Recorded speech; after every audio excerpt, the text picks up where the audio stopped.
We're gonna be golden pony boys, or whatever that phrase is.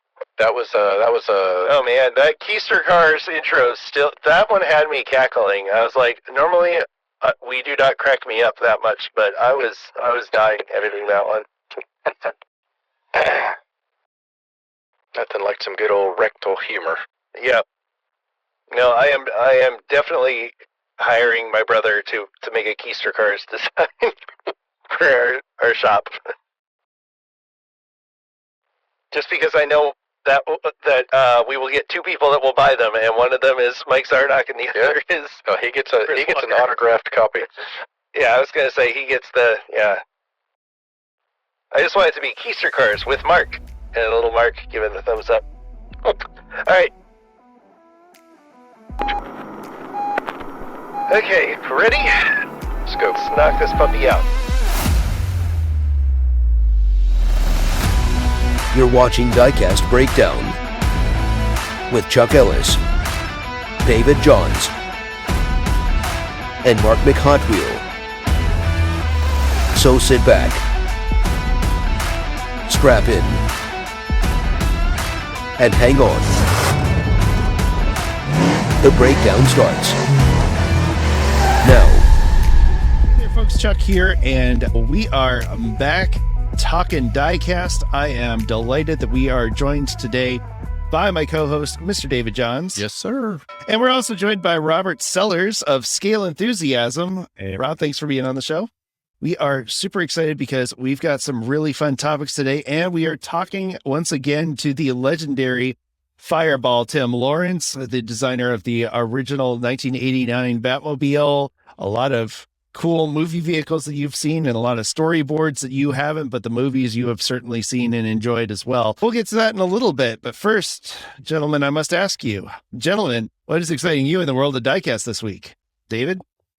Plenty, Chuck. Plenty is exciting me. Look at these pictures, guys. We have got courtesy of Mr. Matchbox Man. He's got a YouTube channel. You guys know Alex, Mr. Matchbox Man. He has sent me these amazing pictures. We've got some Toyota Land Cruisers from GCD. GCD is a brand I really like, almost one of the ultra premium brands, and you're going to love these Land Cruisers. Rob loves them, I can tell already. How about a Pico Micro Turbo collaboration? I don't know the brand Micro Turbo, but I know Pico, and they make a high-end diecast. Look at this Mazda Miata with working pop-up lights, and you did hear me correctly. As you look at this picture of this white Miata, these pop-up lights go up and down. Mini GT has a really cool, interesting way to promote tourism to Indonesia. Look at this really neat R35 GTR that is coming out. It is heavily encouraging people to travel to Indonesia. So if you're in the area, grab one of those. Get one for me as well while you're there. Speaking of Skylines, the R32 for the Legends Tour 2022 is out. Here's a picture. This is a tweet by Hot Wheels, so we know it's official. And I've seen some of these hit Twitter as we speak, but this is a really cool Legends vehicle. Guys, that's what I've got. Chuck, what are you looking forward to in the near future? It's funny you mentioned the Legends. I was just looking and I noticed that the Legends Tour is going to be in Atlanta coming up here soon. And I'm going, The wheels are turning. Because we did have Brendan on, and Brendan said the best way to get your car turned into a diecast is to show up at the Legends Tour. So I'm going to buy me a 1993 Saturn, and I'm going to show up and be like, this is my friend David's car. Please make this Saturn. It's got to work. Eventually, on a long enough timeline, they'll pick a 93 Saturn. But seriously, Brendan, hook us up. Our friends at Greenlight have some more of these great lowriders coming out. I picked up a few of them. They are fantastic. I'm not even a big lowrider guy, and I love them. Greenlight, again, in that solid middle upper tier of the premium types. And again, I love what they're doing as far as making high quality diecasts that are less than $10, and it's just incredible. I love the mini GTs and the Tarmac Works and all those kind of guys, but bang for the buck, I gotta hand it to Greenlight and Auto World for doing these really awesome cars that you can pick up in just about any Walmart that's halfway decent stocked, and they are starting to be restocked again. I am very excited to see that. Hot Wheels has some new Car Culture 2-packs coming out. I am excited about this Rally one that has a Lancia Rally 037 and an Audi Quattro. They've also got the classic Knight Rider design, which is a Brendan Vituski, coming back in both kit and car formats. That's going to be a tempting one, even though I already have both of those in premium, and I'm going, don't buy them. You already have them. But it's such a cool setup. So if you are a fan of the 80s Knight Rider, and why wouldn't you be, and you've seen the epic episode Trust Doesn't Rust, where he first faced off against Carr, it's a great episode of 80s cheese. There also is, for those of you who might call yourselves Datsun men, there is a Nissan Proto Z and a classic Fairlady Z in that 2-pack. If that's your cup of tea, you might want to keep an eye out for that. Matchbox McC has a few things coming out that I'm very excited about. They have a 1936 Ford Coupe that looks like it's straight out of the Appalachian Mountains running shine. It is black on black with black wheels. It looks mean and very stock and very much like a moonshine running car. And I've built 2 moonshine running customs at this point, and I'm pretty sure this is going to be my 3rd. There's also a car that made me think of David, a 2012 BMW 3 Series touring wagon that feels very much up your alley, sir. That is a very nice casting. So anyway, those are what's exciting me. Rob, how about you? What's going on in your world? Yeah, add me to the list of being excited about a 2012 BMW 3 Series. There you Matchbox. That sounds cool to me. But yeah, also another Greenlight release that's coming out, the Norman Rockwell Series 4. Now, there's been 3 other Norman Rockwell series, and I've seen them on the pegs. They haven't really interested me that much, but somebody's buying them because they don't hang around for too terribly long. But there's actually a couple of really nice ones. First up is this 81 Chevrolet square body pickup truck that is done up with a bunch of firefighting equipment. So it's a straight up fire truck, and it looks absolutely incredible. It's got a whole lot of just equipment in the bed. I don't know a lot about the firefighting stuff, but that one looks really nice. There is a 67 Ford Mustang Coupe with a luggage rack on the trunk. So cool. You don't really see a lot of Mustang Coupes of that vintage in Diecast. Most of them are fastbacks. So that's going to be a really cool one to see. And then for the military collectors, there is a Willys Jeep and also a really cool kind of camouflage square body Chevrolet with a really neat looking canvas top. As far as the Norman Rockwell series go, this one that looks like it's got some really nice pieces in it.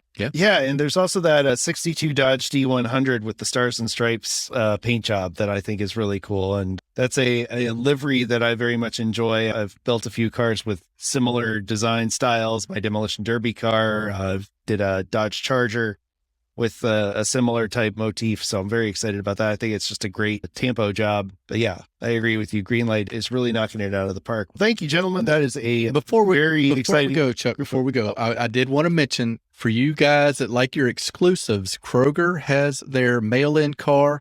This year, it's going to be a really sweet 356 Sportster. You've got until June 18th to get those UPC cards in. Remember, you need to send in the entire card with $7 for 20 Hot Wheels that you buy at Kroger, and then you get your free mail-in car. I wanted to make sure you guys knew about that. Sorry to interrupt. Back to you, Chuck. Nope, not at all. You got to love a free $28 card. There you go. Yep. That's fantastic stuff. Yeah, that's what's exciting us in the world of Diecast. What's exciting you in the world of Diecast? Let us know in the comments below, or if you're watching this live in the chat, or you can write it on a piece of paper and put it in your mailbox, and your letter carrier will be very confused. But that's it for what's going on in this section of the show. When we come back, we will be talking about picking. I will be leading that discussion, picking your collection, because you can pick your collection and you can pick your nose, but you can't pick your collection's nose. But we'll talk more about that when we come back. Stick around. We'll be back with more Diecast Breakdown after this word from our sponsors.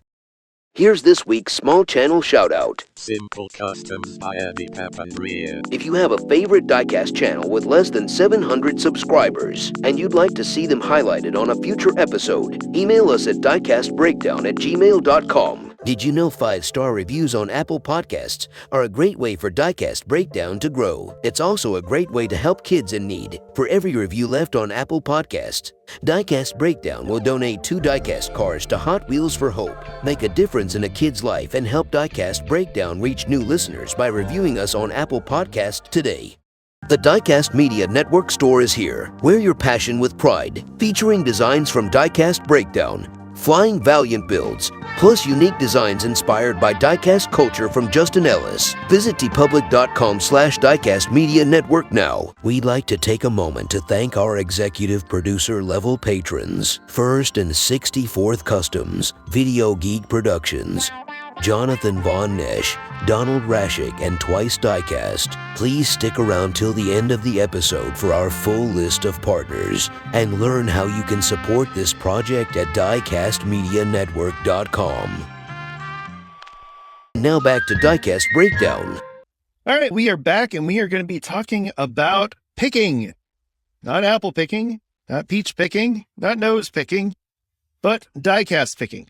We are going to be talking about where we go, what we do when we look for diecasts, especially when you're a customizer. And there is, of course, the obvious places, the big box stores. There is a great video out there by a gentleman, I can't remember the name of the channel, but it was like a 5-part series on weird places to find diecasts. I don't know. You're going to have to check the description to find that one. Yeah. But, yeah, it sounds vaguely familiar. You know, this guy that was harassing car salesmen at dealerships and Shaking them down. Yep. Shaking them down. I'm still disappointed that my local Subaru dealer did not have any cars. I'm like, we're buying an actual car from you. Come on, man.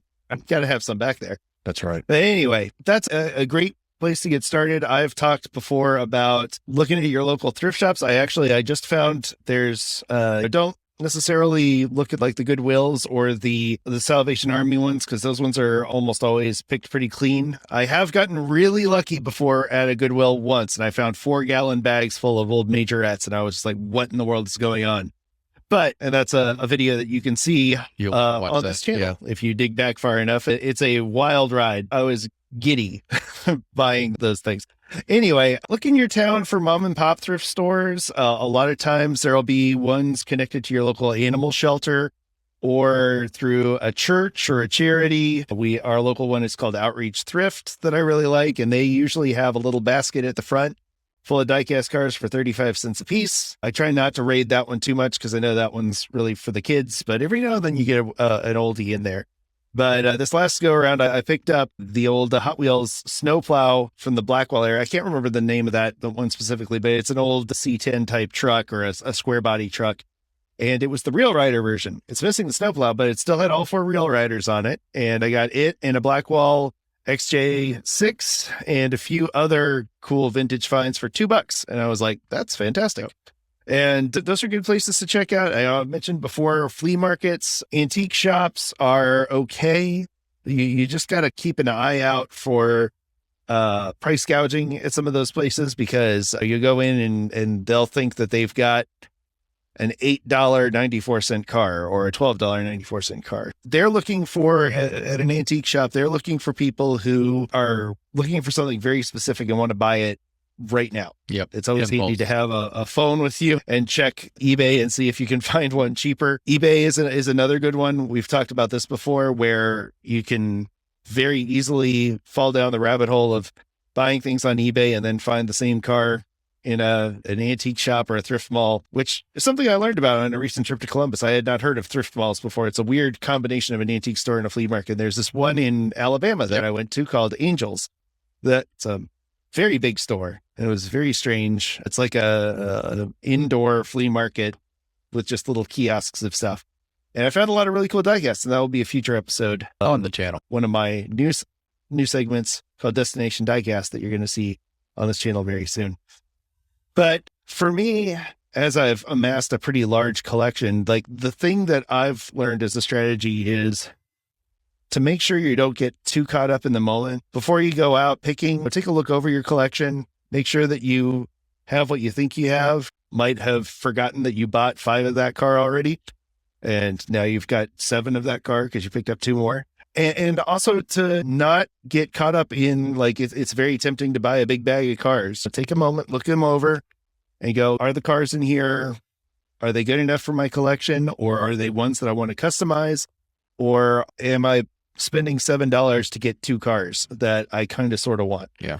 And I've done that before too. That's something we've talked about in the show, is being smart about your collecting. Do some research. Go on, if you have a chance to get on Facebook, if you're using Facebook, look for local collector clubs. Those are really helpful. There's usually pretty much every state that I've looked in has several, even some of the smaller states. I know Florida has at least 4 or 5, and all of them are at least 2 hours from me, but there are a few that have been very kind to invite me, and I do intend to go visit them at some point. But those are great places to meet and trade with people. Facebook groups are another great place to pick, in that if you're not necessarily pick for reselling, but if you're picking for your collection, there are a lot of really great Facebook groups out there as far as going in and saying, hey, here's what I want, and here's what I'm looking for. Anybody looking to get rid of those? That's a great way to save some money. Mercari is another great site to look at. People will unload their collections on Mercari, and that's becoming a little bit of a hidden gem,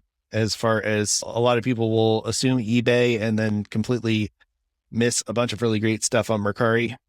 And that's becoming the more, I don't want to say premium, but that's like when people are looking to get rid of a lot of really good cars. If you're looking to build your collection, I got a really nice set of probably, I think 9 or 10 Greenlight vehicles for $30 from there, which was a fantastic deal. And they were all open and they had been displayed, but they were owned by a collector, and I open my vehicles anyway, so I don't care. So that's the other thing too, is when you're looking to build your collection, think about how you want to display them. Do you want them on the card? Do you want to hang them? Do you want to store them in the plastic jammer cases? Like, how are you going to set them up? Think about, what are you going to do with them once you have them?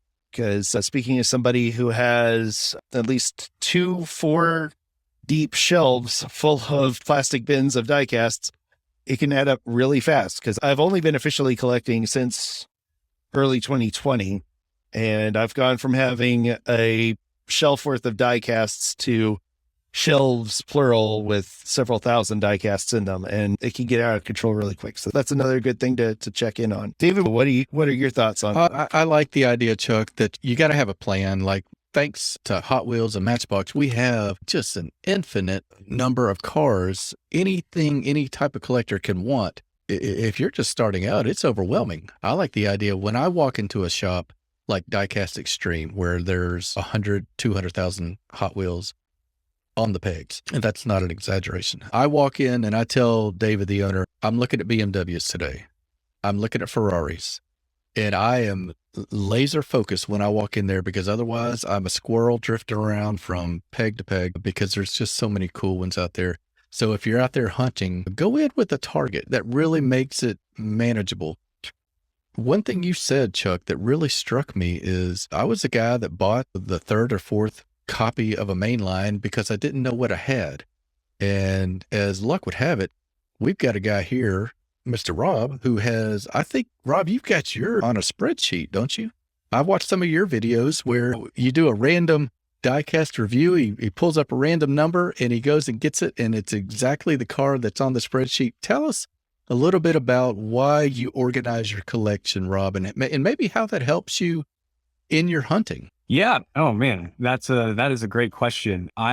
Something that kind of, I don't know how to describe it, but something that is very relaxing for me to do is actually to organize things, which that goes great with collecting little 3-inch trinkets that you can acquire thousands of. They need to be organized. And part of that is, if you've got data on all of those things and something like a spreadsheet, you can sort it. You can look up any stats you want. If you want to get really crazy, there are things where you can make all these tables. And yeah, I just, a few years ago, I had the idea to start just like putting all my cars in one spreadsheet, and just been tinkering with it since. So one way that can really help, that I'm not currently doing, but I've considered doing, is you can actually, I think for free, do this with Google Docs or some other cloud service that lets you have that spreadsheet actually online. So if you go that route, you can actually look at that while you're out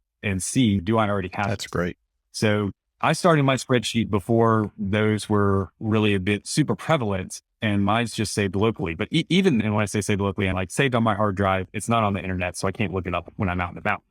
But even then, just the process of looking at that car, looking at all of its information and entering it into the spreadsheet, that helps you remember that you bought it. It helps you remember that you acquired it. And it is rare that I will be out and be looking at something and forget whether or not I've already bought it. It's happened once or twice, and I think I've bought duplicates. I don't think more than like probably twice in my life. So what happened after you found out you had duplicates? So after I found out I had duplicates, I occasionally will go through the collection and purge it, which is a whole other topic. I'll basically pick things out that I'm not super interested in keeping anymore and sell them or give them away. So any duplicates that I accidentally pick up, they just get set aside for the next time I do one of those. And that's just a good process that I have built in to take care of that situation. Cool. Yeah, that's great. Very helpful. Your hobby can work you or you could work it. If you don't have any idea what you have, that's a weird place to be in, especially for something we're trying to get enjoyment out of. It takes a little effort. And I know, Chuck, you probably have some sort of system in place. You decide what you buy and filter out things that you're probably never, ever going to be interested in. Rob brings up an interesting point. And I cannot recommend Google Sheets enough as a free tool for keeping track of these things. Usually what I will do is in Google Sheets, you can have various tabs, and I will have the tabs divided up by like Hot Wheels, Matchbox, Yachtming, Zilmex, Play Art, all the other weird little brands that I collect. And thank you, Internet, for the miracle that is hobby wikis like HobbyDB. Is a great site that you can find a lot of some of the more obscure brands where people have very generously uploaded photos from their own collection or compiled lists. And they'll even have things like the model numbers. Like with the Yachtming one, somebody has kindly put all of the model numbers of all the known existing castings that are out there. You can actually set up like an eBay alert for Yachtming with the model number or with the specific title of the vehicle. And sometimes there's a picture and sometimes there isn't. But when I'm building my lists, I will have under each setting, I'll have the year of the car, the make, the model.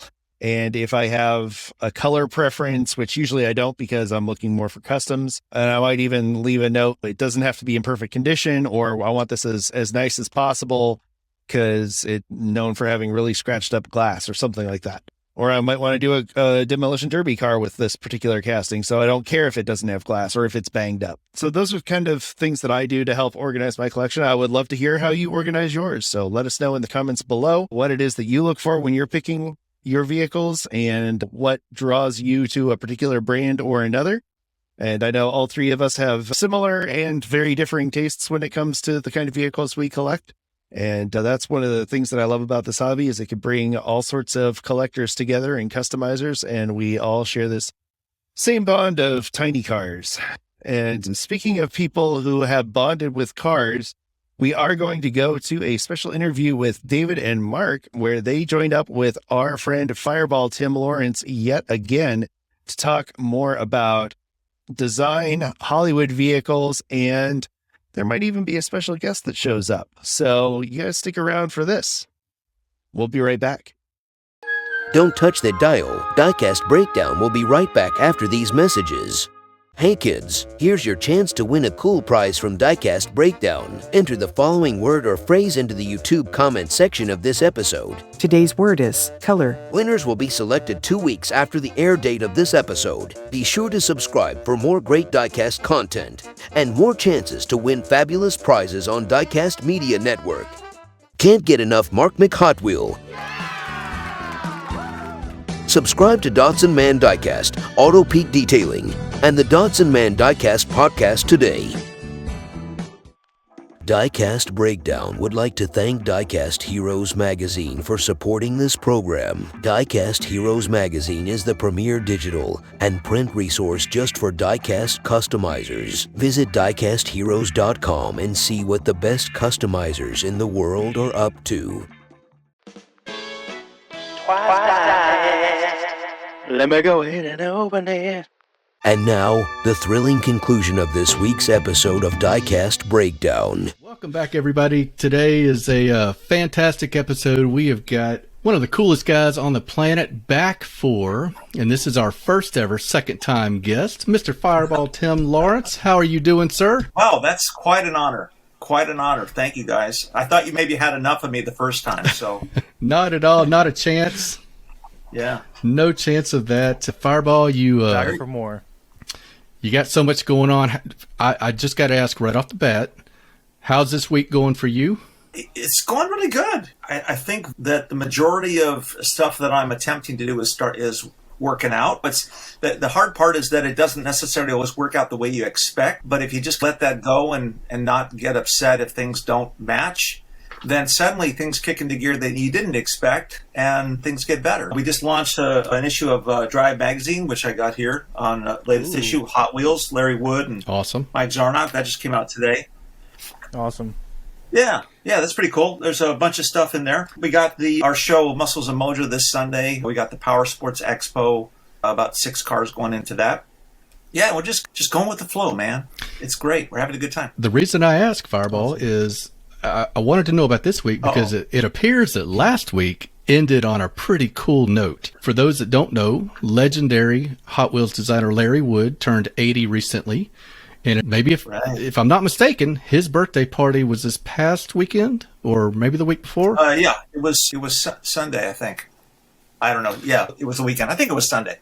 Can you share with us any of the cool stuff that happens at a Larry Wood birthday party? Maybe some folks that were there, and maybe if you just elaborate fun. And tell a good Larry Wood story. Yeah, it's interesting because I went around. I shot it live, and I went around and asked people the best and worst things about Larry Wood, and it was really tough to get the worst things, but I was determined to find something really bad about this guy because he's just terrible. He's just like the worst personality, and he's just smiling all the time. It's just like really annoying. I met up with his daughter, which was great. She was there, and she said the worst thing is having to grow up with someone that is so in love with cars that she became that. She is the daughter, female version of Larry. She wrenches. She does all the things that Larry loves to do. You can't find anything wrong with this guy. He's a prime example of people following their dream to the nth degree. And I feel very grateful to have Larry as a friend and Z and a bunch of other guys. But there wasn't that many people there, and that made it really special. There was probably, I would say, about 25 people, including Jen from the Hot Wheels convention, Carson Lev, who worked with Chip, and a lot of the young green Hot Wheels designers, which I really enjoyed making fun of. I'm very grateful that Larry called me and said wanted me there, and I'm not allowed to say that we're trying to work on a coloring book together, so I'm not going to mention that. Some of the other things that Larry's working on. Brian Benedict was there, obviously from Hot Wheels, hung out with them, and it was great because it was intimate. It wasn't a big 100-person shebang, and everyone got a chance to talk to each other, and those that you didn't know, you got a chance to meet and compare notes and strive to find something wrong with Larry, which just didn't happen. Not going to happen. No. Yeah. Oh, and then Lions Museum, of course. Big thanks to the guys that run Lions. Just an incredible museum. Over 50 Willys that they have. Incredible cars on display. It's one of those things, if you come to California, people say, oh, go to Disneyland. I think they should, especially Star Wars Land, but they should definitely go to the Lions Drag Strip Museum because it's just a car person's dream museum. It's incredible. You mentioned the Facebook Live, and I wanted to ask you about that because I think you do some really cool events from your Facebook Live platform, some of which that I've enjoyed have been a lot of the cars and coffee shows. Is that something, are you broadcasting from every show or is it just specific ones? How can the viewers find you on these events? Every show, I'd shoot myself if that was even possible. There are so many shows in Southern California, it's extraordinary. With our brand, it's really where Hollywood meets cars and where cars are symbiotic in Hollywood. Designing cars for movies, and I don't want to I'm not really interested in talking just to random celebrities like Kim Kardashians and that kind of stuff, because there has to be a clear connection between their love of cars and what we do. And you can go to a show and talk to Keanu because he loves Porsches, he loves motorcycles, and he knows that I'm not going to ask him what his next movie is, and I do care the story of his first car, which happened to be a Volvo. I was hoping for a really cool 356 Porsche or something. It was a Volvo wagon that he crashed. So, those are the kind of stories that I love. And when you're in the mix, as long as I've been in, you see these people as regular people in a sense that they put their pants on just like we do, but they do something extraordinary and they do something really well. And so I tend to go to the shows where we can mix those. You go to the Peterson, our show at the Murphy, Conejo Valley Cars and Coffee, which is great. And then I bring a lot of guys. I'll grab Tony Dow and take him to the show. We're doing our next book is with Rob Paulson, who is a voice actor. He did Raphael and Donatello for Teenage Mutant Ninja Turtles. Just amazing guy. And he's in his 70s. He's got this huge following, this ridiculous following from all these people that grew up watching Animaniacs and Pinky and the Brain. And he was one of the freaking Transformers. Amazing. And I get to, my goal, I think ultimately, if I was to do a regular show on Discovery or that kind of stuff, which comes up from time to time, I just doing these Facebook Lives much more than doing those because they're much more visceral. Is that there's no group telling you what you should say and, oh, cut, you didn't say that really well, let's do that again. I'm like, if you drool, then it's man. The more authentic you are with these kinds of shows, the more people seem to like them. And I think that's important. If we can go to these shows pretty much every weekend, this weekend is Conejo Valley and Muscles and Mojo. We're going to be doing lives from those places. And we can mix in celebrities from the standpoint that they're regular people enjoying the cars. I think that's somewhat unique, and I think people seem to enjoy that. So they come live from the Facebook fan page, which is Fireball Tim Lawrence. We also have a regular page that is capped at 5,000, but it gets shared, everywhere. Yep. And I'll keep doing them if people enjoy it. So they're fun to do. Absolutely. I'm going to go back briefly to you mentioned Keanu, and we've got an odd connection to Mr. Reeves on the show.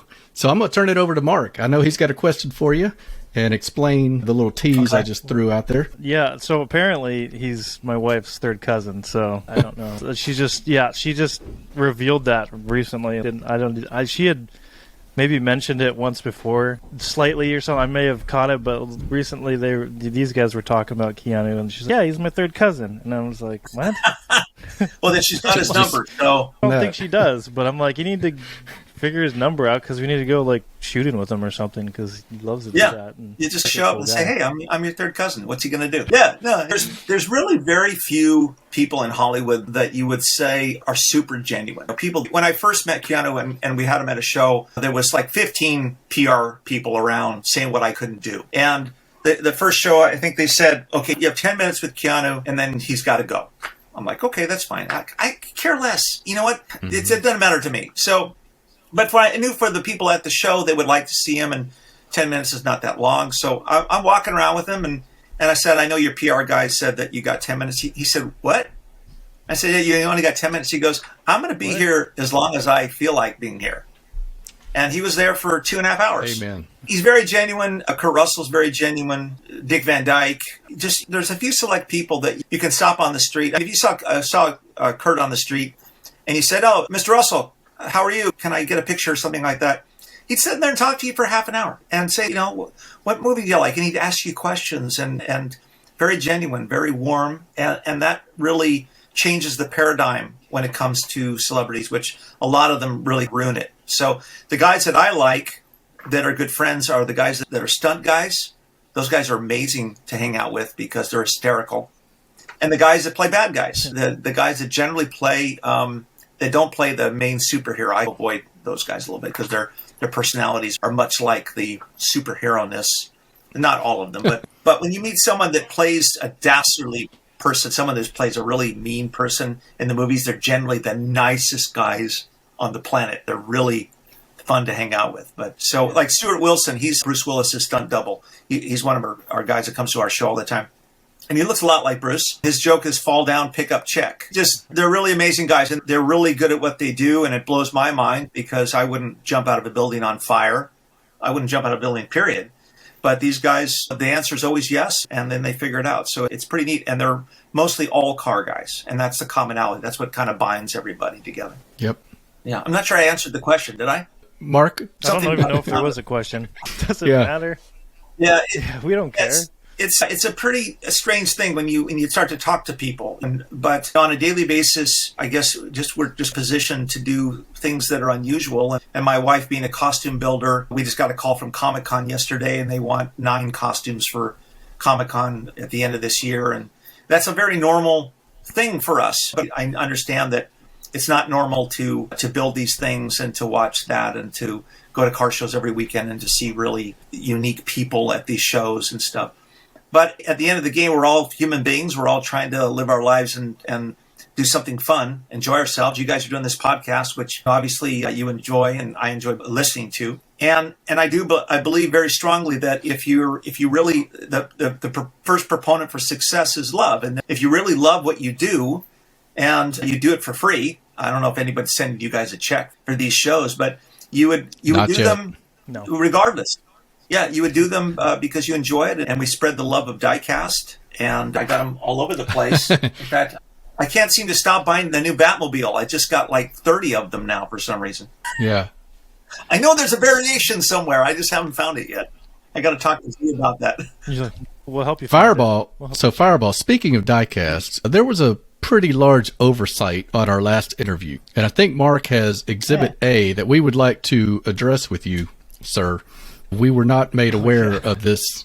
Not made aware. Oh, no. Just talking to Fireball on Instagram, and I bought the last one out from underneath him on eBay. There's also another one.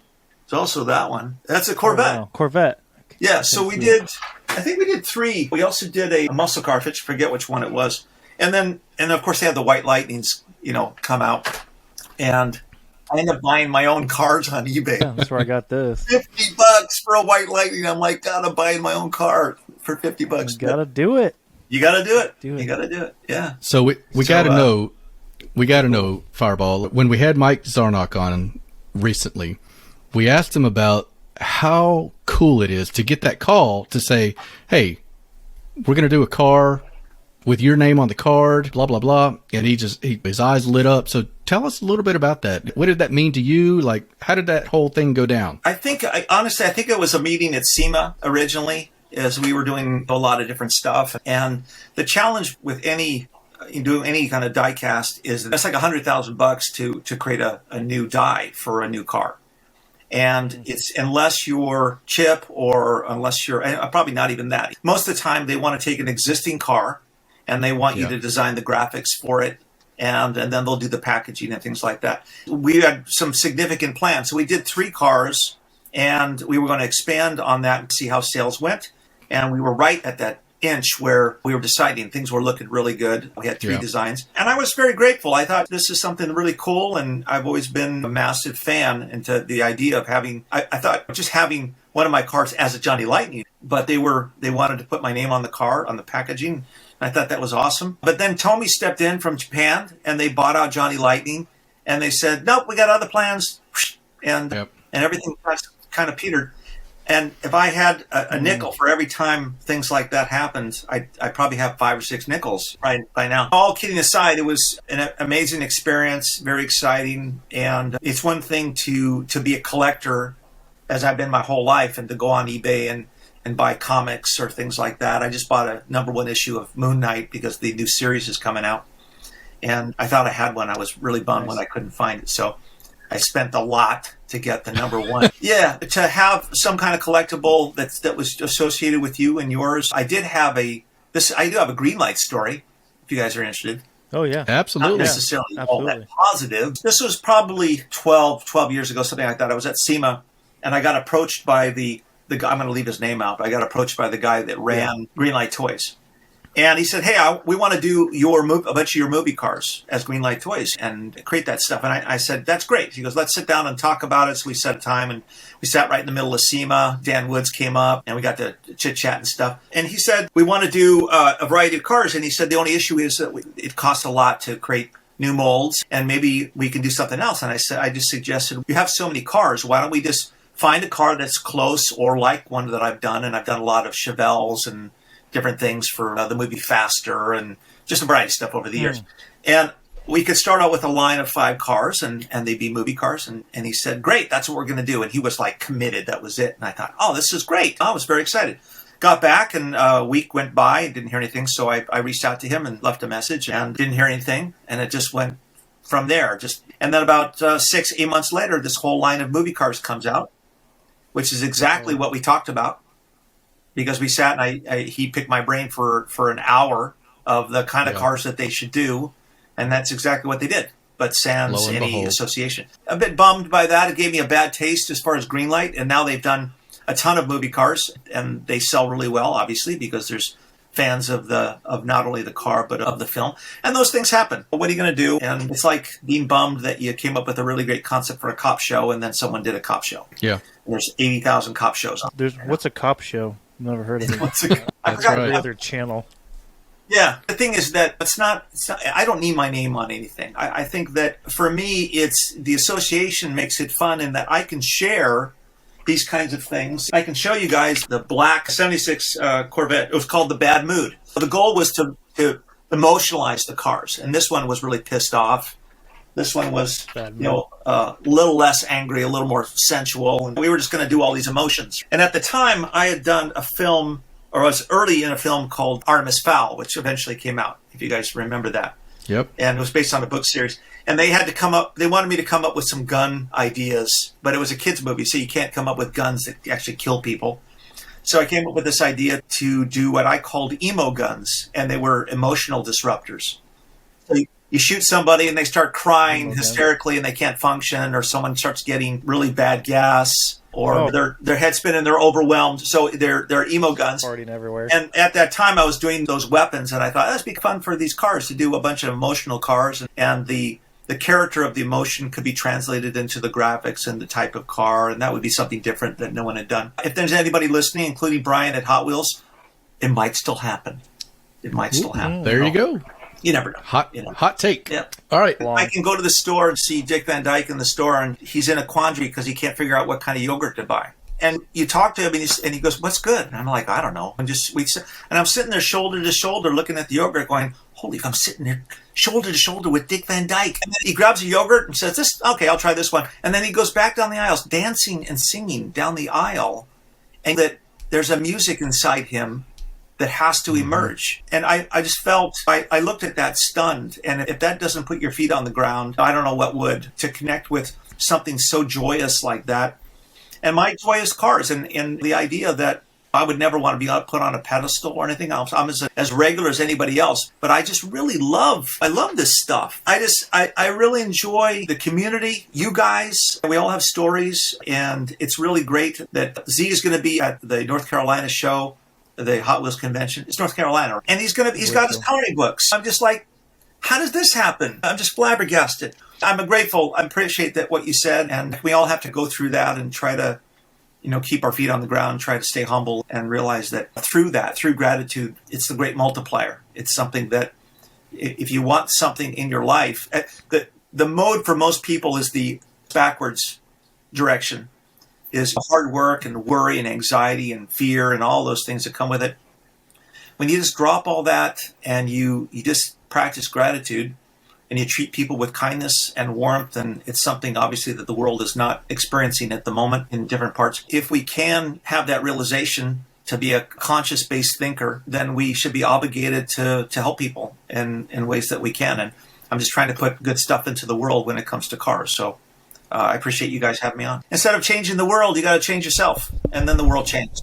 The world will change. Enough about you, Fireball. Kathy's an amazing designer and builder in her own right. She's extraordinary and been a costume designer more years than I'm allowed to say. I think something like that's about that many years. But where I excel two-dimensionally, she excels far greater three-dimensionally. She has built literally hundreds, if not thousands, of costumes for film and commercials and television forever. And when you sketch something, when I have a vision for the way something should look and the kind of the feel, that's actually a very small part as it evolves. So when it gets to the point where you have to build it, there's colors and textures and dimension that's why anytime we build something, for most clients, we ask for what's called a turnaround. And a turnaround is your ability to see the character in all angles, so that we know that from the front it looks exactly like the sketch, but you turn from the side, it doesn't look anything like it. So you have to adjust things and everything has to be subtle. So the worst costume that she ever had to deal with was Pikachu from Nintendo, because it was just a blob. It was this yellow blob with a tail. And well, our goal was to take characters that are this small and make them people able to fit within them. So it was a challenge. And they were adamant about the super subtleties and where the apexes were for the neck and a lot of these things. And it was a very difficult thing to do in sculpture and to create that shape. She did all the other Nintendo characters. I think I mentioned to you guys that I'm Super Mario and for all that stuff. And every now and then she gets an assignment that requires that. And I think that those Power Rangers characters had a bit of a sketch that they had initially given us, but not something that ergonomically could work as a human being that has to wear it.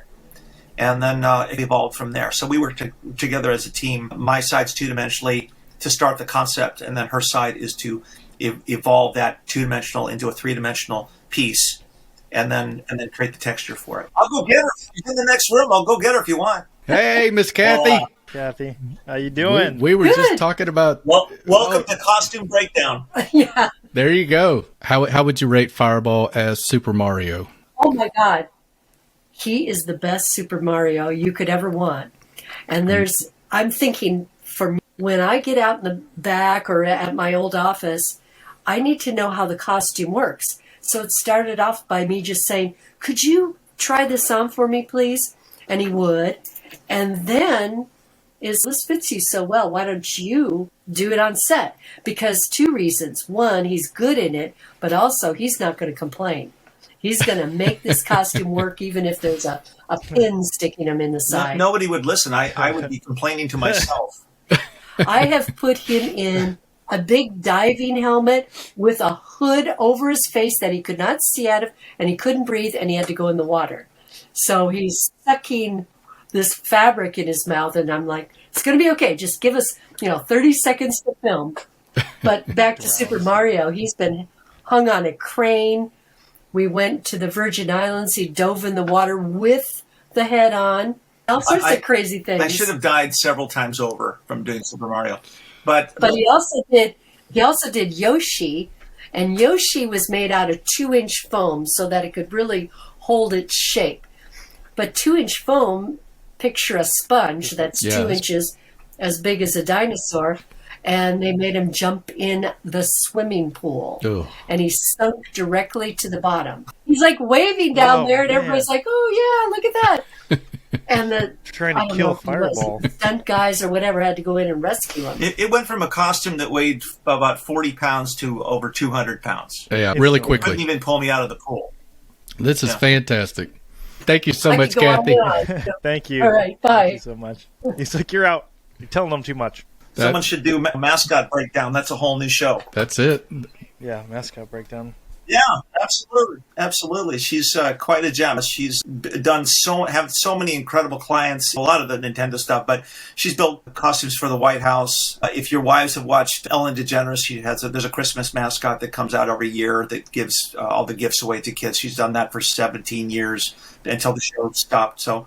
A lot of neat stuff, and we've commingled. So if I'm on a movie designing vehicles for something, I'm always keeping the eye out for something that, like I did a movie called 6 Cities, and there was it was a futuristic movie that kind of mashed Fast and Furious and Mad Max together with Dwayne. Yeah, mm-hmm. So it was these guys that lived in a Mad Max type world, and then they had to race in between these 6 cities that were under domes and all this stuff. And they asked me to design all these things that fit in the back of these trucks that I was designing. So immediately I thought, oh, hey, Kathy could build some of these things. It'd be great. So it's like job security. I create some stuff, and it wouldn't even have any purpose. But here's a tidbit. If you watched Terminator, I think it was Terminator 3, there was a chase with a hearse. You remember the hearse that the female Terminator ripped the top of the hearse off as they were chasing? Remember that? I do. So Kathy built the entire interior of the hearse. Yeah, awesome. With all the foam and fabric and everything else so that it could be pulled apart easily. And while I was doing weapons and things like that, she was working on a dead man's car. So it was pretty cool. When you do a movie like that, nothing can be random because you're going to be doing multiple takes. You want to do it. If it's a one-take wonder, then it has to work. And if it doesn't work right, then it hits the fan and it's on you. So in looking at the hearse, we had to design how that would peel apart, how the actors would peel it apart. Obviously, it wasn't metal. It had to be something that would bend easily. And then the fabric had to come apart along with that. So it had to really be thought out so that it would be a breakaway. In essence, when you design cars for movies, generally if you have the budget, you're doing multiple variations of the same car. And the hero car is the one where the actor smiles in and looks all amazing. And then there's several cars that are used as breakaways. So when they crash, they can do retakes so that it crashes, folds in half, and then it can be reset. We did this for a Nintendo commercial also. And then some cars are bucks, are called bucks. And what they do is they only build half the car so that the camera can be shooting the actors inside the car, maybe in the back seat, things like that, because they can't get the whole rig inside the car. So they just build half, put the car in a trailer, and then move it around and shoot that way. So it depends on the application. But in the case of Terminator, it's something that had to be strategically designed to work properly. And she's very good at that kind of stuff. That's why we love having you here, Fireball. Do they pay half the money for those buck cars? Yeah. Are they for sale? Can yeah, just one? half of Eleanor. I don't know if that. Yeah, just the half. Kind of just weird. The rear end. Half an Eleanor. Yeah, take the rear end. So we did, I think, 5 or 6 cars for that movie. And they were all different applications. And when I was working with a company called Cinema Vehicle Services, and they were building the car, and I was concepting stuff. I think Chip did the sculpture, the clay modeling on the car. And they did it as what was back then was called a build rental.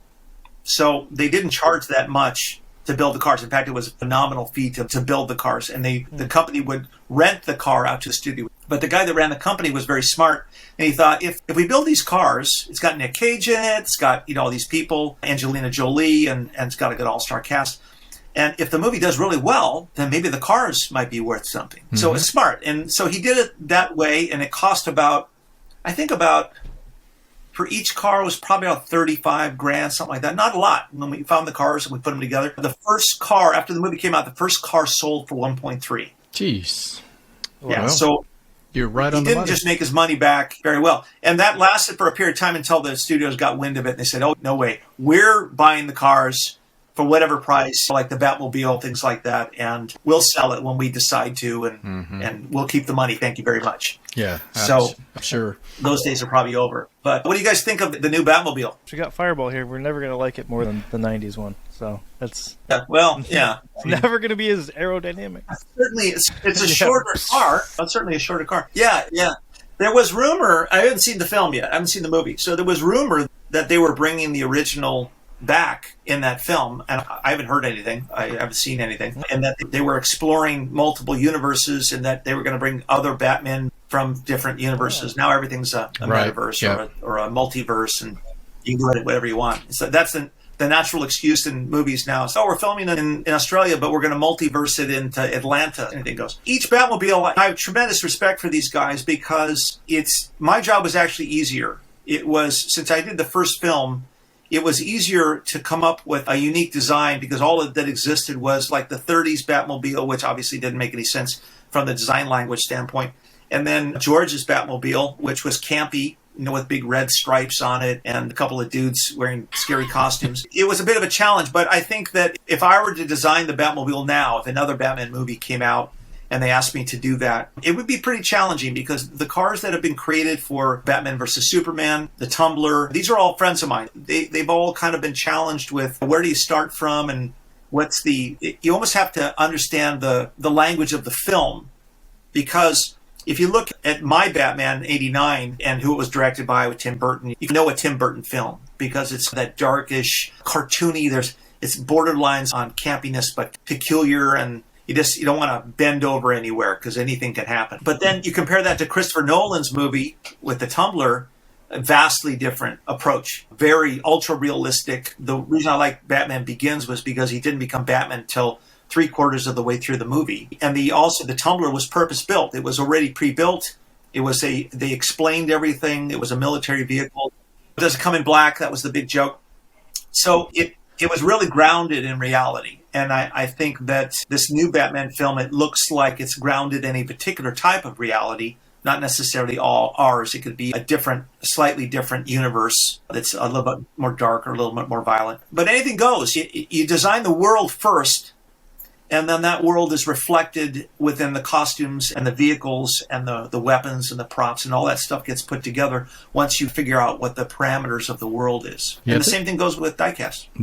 You had mentioned just a real awareness of our own wellness and taking care of ourselves. And I'm using this as a really clumsy segue to your coloring books, because I really appreciate you doing the whole coloring book to begin with. There is something that we as adults all need to get a freaking device out of our hand and a screen out of our eyes and unplug. And those coloring books can be so therapeutic. And did that go into was that in any way part of the whole grand scheme at the beginning of this? Because I think it is an enormous health benefit to people that do them. I'd love to say that I was that smart and I had it all figured out in the very beginning and, this is how I'm going to change the world with that. But not at all. Right. But what I can say is that my strength, I think, what I loved the most in growing up was the idea of concept to completion. The idea that everything starts with the mind, with a thought of doing something. And then whether it manifests or not is relatable to your belief, how strong you believe in what it is in that thought, in that idea. And you can see that evident in everything that we do, but especially in a movie, that you have a thought for an idea. Like I'm sitting with a buddy and we go, hey, we should come up with this really futuristic world where everyone dies at 30 years old and they don't even know that there's a world outside of their own dome that they live in. And someone said, that's a silly idea. No one would ever want to do that. But of course, that was Logan's Run. And that was written by two writers at a hotel room here in Malibu. The house I live in right now, in this office right here, the woman that lived in this house before we got it wrote Romancing the Stone in this office. I love that movie. That line. Oh my. That's crazy. The thing is with the books is that I do know that because of that structure, because of our ability to understand that we can control only three things in our lives. We can control what we think about, we control the things that we say, and we can control the things that we do, our actions.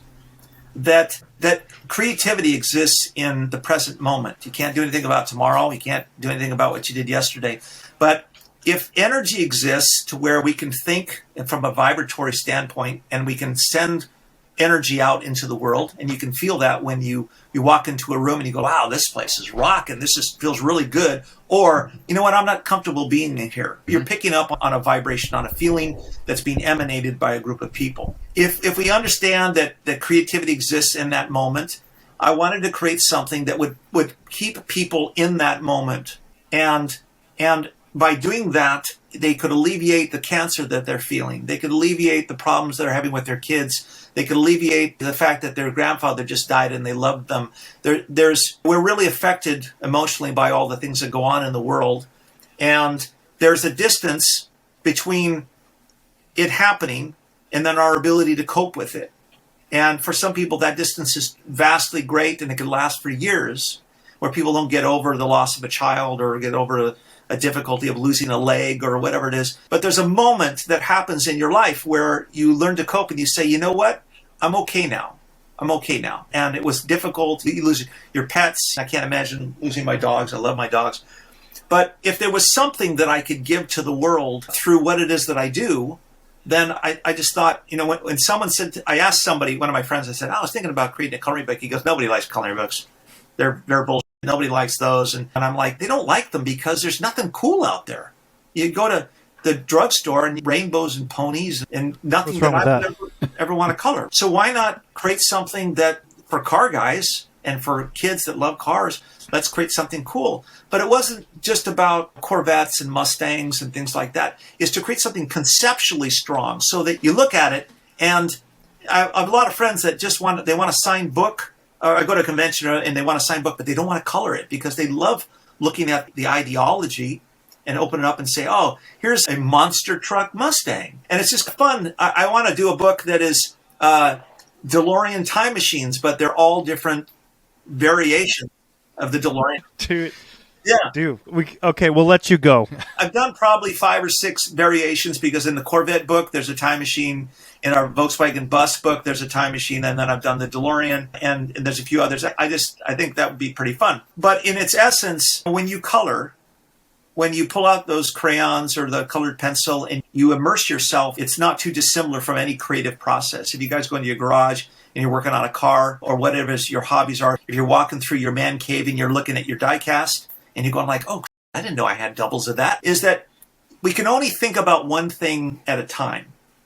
And there's a problem with that, and there's a solution with that. And the problem with that is that people will think about something bad that happened, and then they'll be on that vibration, and they'll continue to think about other bad things, and they'll continue to attract difficult conditions in their lives. And that's very hard. That's very difficult. And we have to have empathy for those people because they're not aware of what the Bible talks about as being the walking dead. And they even made a TV show, and they use zombies. But the metaphor for that show is that people are walking around not realizing that they can control their lives, that they can do their best to think good thoughts. They can do their best to say kind words as opposed to dastardly words and demeaning or criticize people. And they can take actions that are not about killing people or hurting people and going to prison, but actually doing something good for people. And when you wake up, that's what the Bible talks about. And I'm not a religious person by any means, but the book's a book of science as far as I'm concerned. But when you wake up out of being the walking dead and you realize, wow, I have to create something great in my life, then you wake up to the idea of responsibility. And that is that not only can I change my life, but I can dedicate my life to changing other people's lives by making them aware of this ideology. I think one of my favorite writers was a French psychotherapist named Emile Coué, who was in France, French dude, and he coined the term autosuggestion.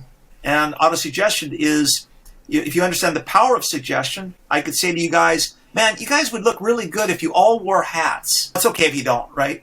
That's a suggestion. Yeah, David.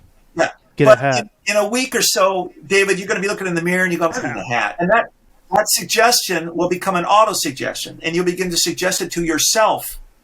And I don't need to do it anymore. That's the power of advertising. The rule of 9 in advertising suggests that if you can repeat something to someone 9 times, it will be taken up as an auto-suggestion. That's why there were so many commercials when I was growing up, is they kept on hammering you with Crest, with whatever it was. Ovaltine. By the end of the $6 million man, I gotta go get some Crest. So it's great. I love Crest. I sometimes just eat it out of a bowl. Yeah, oh God. As human beings, our goal is to immerse ourselves in that creative process as often as we can, because in that creative process is where the answers to all of our problems exist. Because it's not about us solving our problems, it's about us shutting up so that we can actually hear the answer. Because the answer doesn't come from us. We always take credits like, oh, I came up with a great idea. So I didn't come up with any idea. I was given an idea. The idea came to me like a radio station call in and said, hey, you should design it like this because that would be cool. And I'm like, oh, hey, that's a great idea. Thanks for that, wherever that came from. And I'll sketch. But when you look at a coloring book or when you build a car or when you collect your diecast, you're in that creative space. And that's where joy and love and all these wonderful things exist.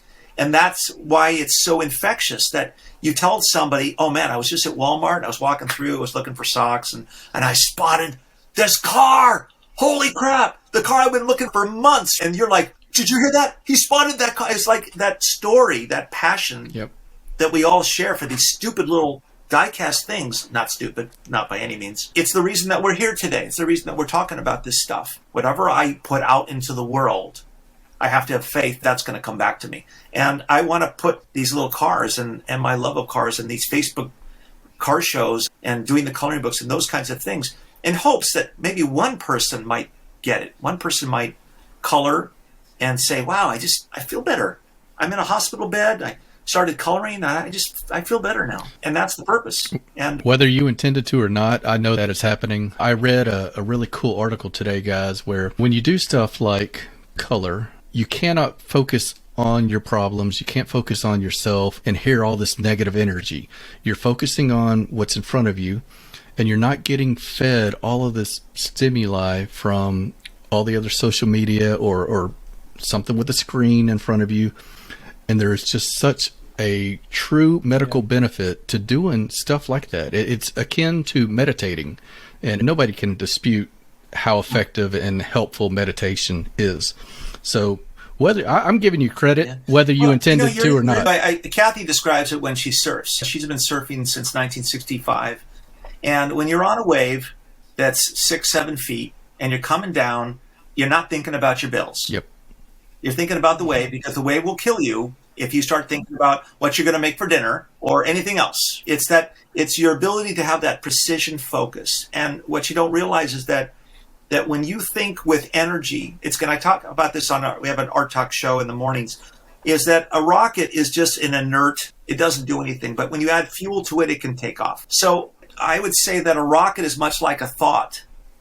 A thought by itself has no meaning. It doesn't really help you in any way. But the moment you emotionalize that thought and you feel really amazing about thinking about diecast, then you're adding energy to that rocket. And when that rocket takes off, it goes somewhere and it does stuff and it creates things. And we all love that. We all love diecast heroes, Larry Wood and Mike Zarnock and those that are out there, fighting the fight and getting out there. And that's why I did that magazine with those guys, because they're so passionate about sharing other people's stories and other people's creations. Coloring is no different than building a custom diecast. You're still in that zone. And then you're gone for 4 hours. And you go like, what the hell happened? You're in the flow. Exactly. There's lots of ways to describe it. And the only thing that people need is awareness, is aware that they can do this, that there's this thing here that actually works. And if you're going through something difficult right now, whether it's depression, whether you've lost someone that you love, or a physical challenge, maybe ill health, is that you can make your way back very easily, but it requires you to think in the direction that you want to go. And you can't get healthy and think about being sick, right? The more you continue to think about being sick, you'll continue to be. It's like I have two friends that are super wealthy and they're both named Rich. It pisses me off. They walk up and say, hey, I'm Rich. How are you? Of course you are. That kind of affirmation, that belief is very important. There's a difference between saying, I think I'm going to do this, versus this is happening. So get that out of the way. This is happening. I believe this very strongly, that you go in the direction in the ways that you think. And you have to be very on guard about how you think. And I keep trying to bring it back to diecast, because the idea of collecting something or searching for something keeps you focused, keeps you poised, wanting to find that. And Hot Wheels gets that. They really understand that we're out there searching, looking for that little bit of gold, those little nuggets everywhere. And sometimes they even paint the cars gold so that we feel it. And we love the stories. I love hearing, as much as I love finding a car, I love hearing from Zarnock that he just found something. I love that he points out, oh, there's a variation on this car. And I'm like, wait, do I have that? Where is that? I'm in a position to be able to get cool signatures. So I get, actually, I'll show you one here, which I think is up here. Yeah. So I found this guy, which everybody knows about. And then I got it signed, and then I forgot who signed it. I couldn't remember. And I kept on looking at it for months. I'm like, it's backwards from what you guys are seeing. But I'm like, who the hell signed that? I don't remember it. 6-8 months. And every time I looked at him, I'm going to remember who the hell signed it. If we could flip it around, you start to notice there's a big chin on this guy. And I went, holy crap. I just realized Jay Leno signed it for me.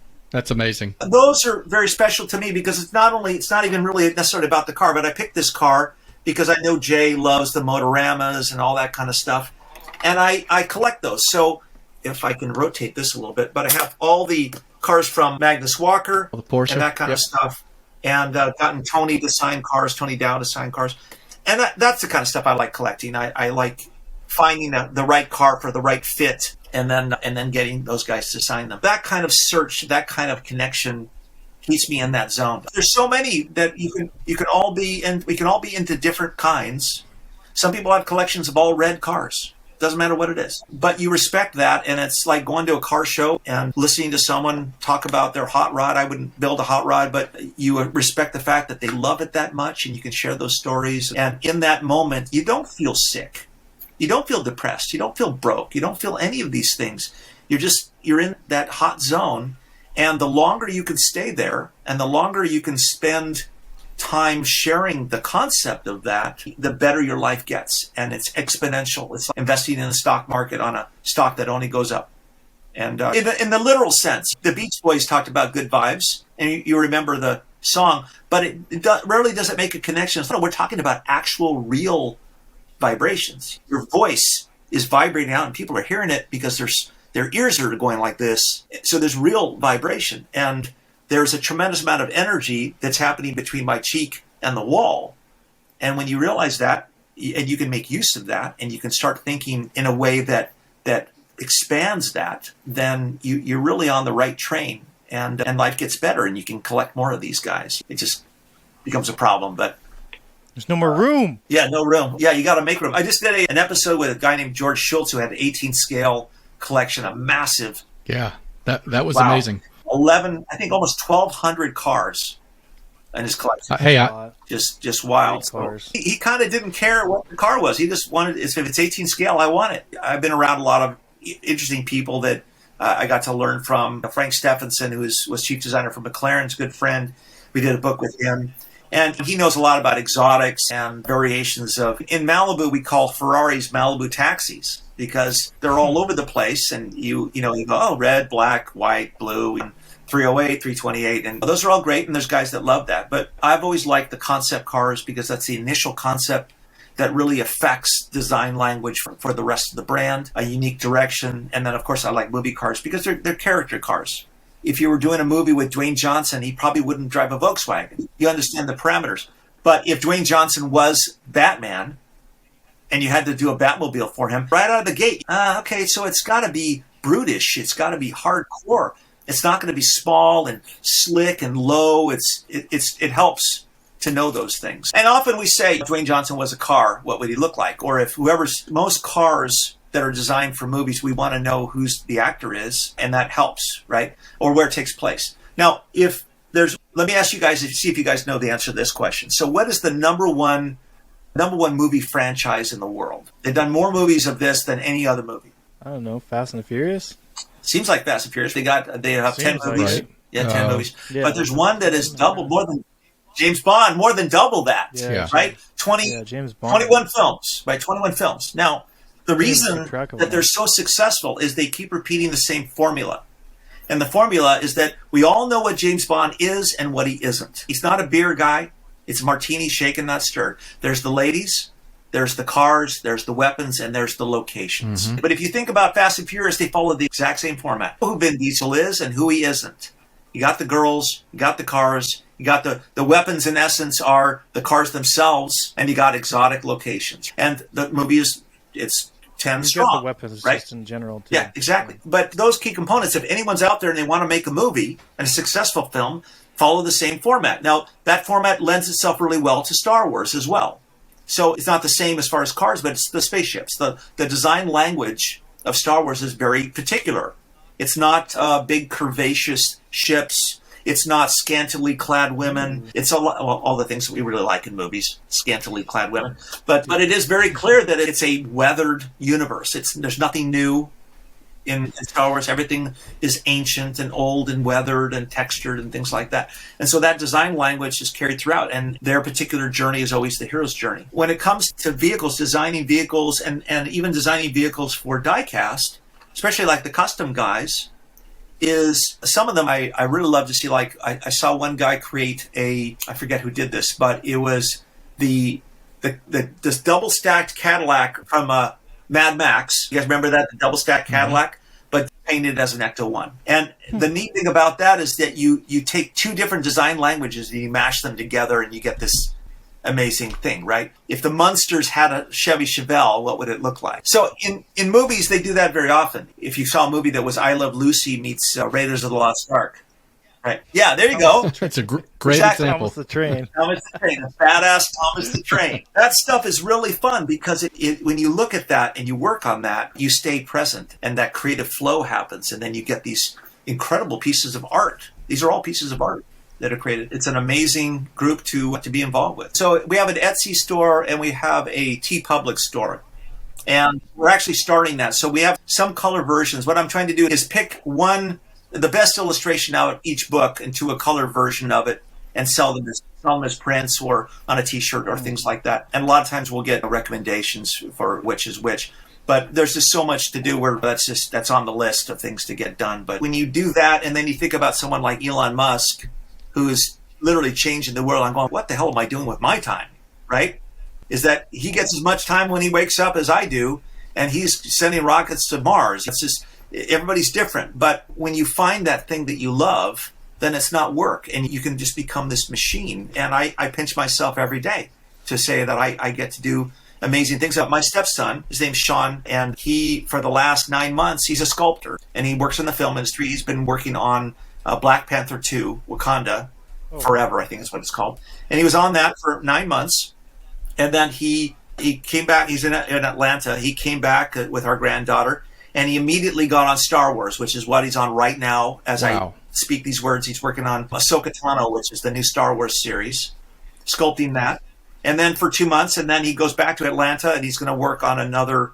I don't even know if they've announced this yet. So Dwayne Johnson is doing a Christmas movie where he plays Santa's bodyguard. It's pretty amazing to be able to do some of these things. I'm grateful every day to do them. But I think in doing them, it comes with a certain amount of responsibility. And that is that if you're blessed enough to be able to do what you love, then you should take the responsibility of helping others to do the same. And you guys are doing this podcast. I know that you probably have other jobs that you do as well, but there wouldn't be anything better than to create an income stream for yourself and do this. Just do this, and to feed that diecast world. We want to be respectful of your time, but I also want to, Mark, did you have anything you wanted to ask? I feel like I jumped in front of you a couple times. Is there something you wanted to ask, Fireball? Mark and he's so annoying. Yeah. All right, good. I'm glad. Listen, we'll try and keep this to our. Yeah, he's talked about. Dude, what was the shot of you in the Ferrari? What was that? Oh, it's a car I just got done detailing. So I have a detail business that I just started, I don't know, a few months back. I just decided to stop talking about it and do it. There you go. That's a friend of mine that buys and sells exotic cars. He's got that. He just bought an NSX. He sold a Lambo recently. He has me just go over his cars, polish them, clean them. Doesn't suck, man. It doesn't suck. I drove it probably half hour or something, and it's a lot of fun. It sounds great, but I'm a GTR guy. I just like my car better. You got to let those guys play with those silly toys every now and then. Maybe eventually, but they're beautiful. Graduate to a real car like yours. Yeah, the real car, real man's car. Yeah. But yeah, they're beautiful cars. I love the lines on them and hand cleaning the engine bay. The engine, nothing beats a Ferrari or Lamborghini the way that just the fit and finish on that car is really nice. I will say that I wanted to just go crazy over all the noises those things make. Just opening the doors and the alarms and I'm just like, shut up. Yeah. That's other than that, it sounds amazing. It was fun to drive, but I don't think I'll ever be a guy. Just when the guys that drive the Ferraris and they get out at the show, they make those noises also. Just the car does. Maybe there was a guy sitting under the seat or using under the bonnet. He was making those noises. Under the bonnet. Out here, we kind of joke, and I guess it's a little mean, but we really shouldn't say it. But there's two kinds of car shows. And generally, as we see it, and one is an art show where you got guys that build custom cars, or they bought a car for $1,500 and they drop 60 into it over 5 years. Every dime that they could squeeze, and then they bring this car to the show and they tell everybody the story of what it was like. And I love those things. But then that's the art show. The other one's the money show, and the money show is I went and bought a Lamborghini and I drove it right to the show, and to let everybody know what I paid for it. Yeah, and I'll flip it in 3 months because I'll get tired of it, and I'll flip it into something else. And there's a purpose for those, and Malibu has that kind of show in downtown. And I go every now and then. There's 800 cars, and I take pictures of 3. Those guys are really more art collectors. They consider themselves car guys, but they're really more investment opportunities. And that's a different mindset than someone that designs or builds or creates a piece of art and wants to share that process. And I think that most diecast guys are this way. Most guys that collect diecast are not necessarily buying them so they can immediately flip them. I'm sure there are a few. But I bought one of the RLC cars, the Candy Striper. You guys remember that? Absolutely. The bus? Yeah.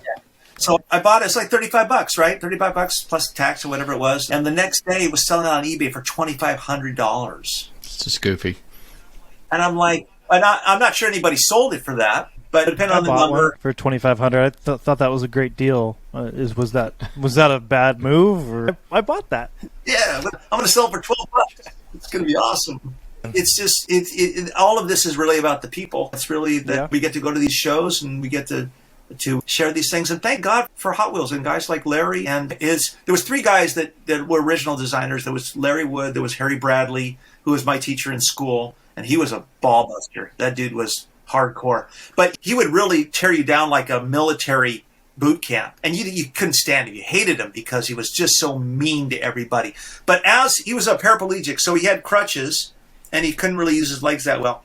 And he would lean up against the back wall, and he'd sit there talking to everybody and telling everybody how terrible they are. But at the exact same time, he was drawing a 32 Ford Roadster backwards on the wall without even looking at it. And we're all like... That's what fueled him. He's just talking bad about people. It's like, oh. Put a pin in it. Boom. Think of how good it would be if he was talking nice about people. It'd be like, oh, it's 3D. And then Ira Guilford, which his son's a friend of mine and who's a production designer on Star Wars now and all that kind of stuff. But these guys were amazing. They were the Sweet 16 guys, the original guys. And thank God that Hot Wheels is still around. They sell 1 million cars a day to idiots like us who just take it away. Yep. We're trying to dupe somebody else. Like the whole time we're getting duped and we don't even know it. I'm talking about The Walking Dead. Walking Diecast is what it is. There's a new show. Yeah. Listen, let's talk about, we've talked about these cars and coffee. I gotta have it. $2,500, Candy Striper. Who cares? Take my money. Take it now. Hey, I want everybody who's listening or watching on YouTube, I want you guys, if you are in driving distance on the West Coast, if you're interested in these shows that Fireball's talking about, they're all on fireballtim.com. He's got them scheduled for the ones he'll be at. And if you're in the area, I've seen some videos. It's really cool stuff out there. And I'd encourage you to go by there. Is it a deal where open to everybody, Fireball? Any kind of entry fee or anything like that? Just drive up? Whoever shows up, it's, generally they just, and you don't have to bring a car. You can just come and park. If you drive in a Toyota Celica or something, you can park outside and just walk in. All right. Power wheel. Yeah, you won't be embarrassed by your Venza or whatever it is that you're driving. I love meeting people. I don't know if I showed you guys, but this is the new book for the Power Sports Expo. Ooh. It's got a nice Herbie. I think that there's a Back to the Future in here. There is a Back to the Future in here. I know I saw it. Hold on a second. There it is. Look at that. Look at that. Nice.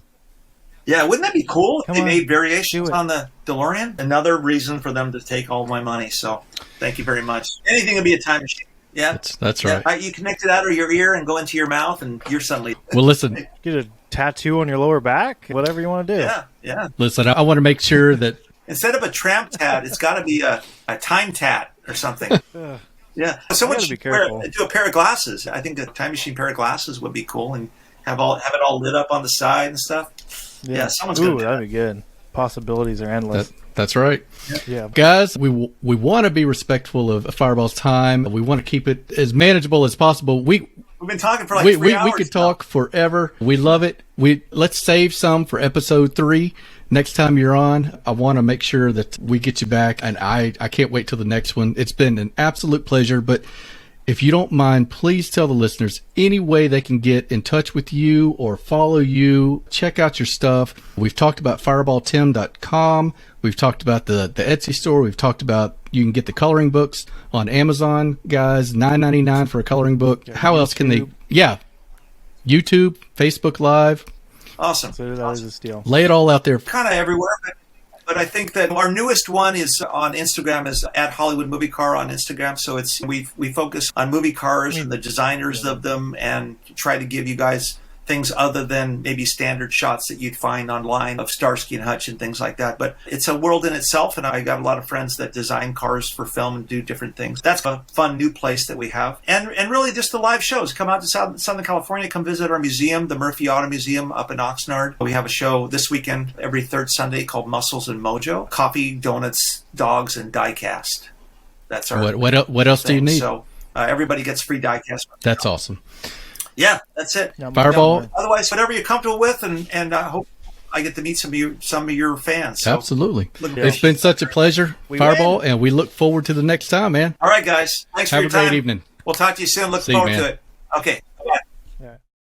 All right. Well, always a delight to have a creative wizard like Fireball in our midst. Again, Fireball, thank you for being on the show. Sorry I couldn't make it. I was in the middle of sorting my life out, which I still am. But we are glad that you are spending a little bit of your life with us. David, any final thoughts on our show today as we wrap things? Fireball is, it's always a fun interview, and I know you guys enjoyed it. We'll have him back again. We've heard from you guys, love hearing his stories, and we look forward to the next time he joins the show. So stick around. It won't be too long. Rob, any final thoughts today as we close out? Yeah, just it is super important to have kind of an intentionality and direction with your collecting. So we talked a little bit about that today in this episode. And if you ever feel lost collecting, like you don't know what to get or you're getting too much, it's great to take a step back and think about that. Absolutely. And again, Robert, thank you so much for being on the show today. Robert has his own channel. It is Scale Enthusiasm. And you can find him right here on this friendly little site we call YouTube. Rob, is there anywhere else people can find you? No, actually, YouTube is it. No Instagram, no Twitter, no Facebook, just YouTube. Fantastic. I like somebody who knows what they like There and you go. sticks to it. So very cool. Yeah, go check out Rob's channel in the description down below and say hi. Rob, again, thank you for joining us for these last few episodes. We're going to have you come on and we'll do a proper interview with you again soon. But yeah. Thank you. Thank you for having me on. Really appreciate it. It's been fun. Yeah, absolutely. And thank you for joining us. Please make sure you hit the subscribe, all those fun buttons. And remember, if you leave a review on Apple Podcasts, I will be adding 2 Diecast vehicles to my collection of vehicles that I will be giving away for our National Day of Giving that we talked about in the last episode. If you don't know what we're talking about, go check that one out because clicks are love and clicks are life. But as always, I want to thank you for coming along with us for the ride. So until next time, stay fresh, cheese bags. No juke jokes, no juke jokes. You made it. Jokes. You made it, sellers. I did it. Well done, sir.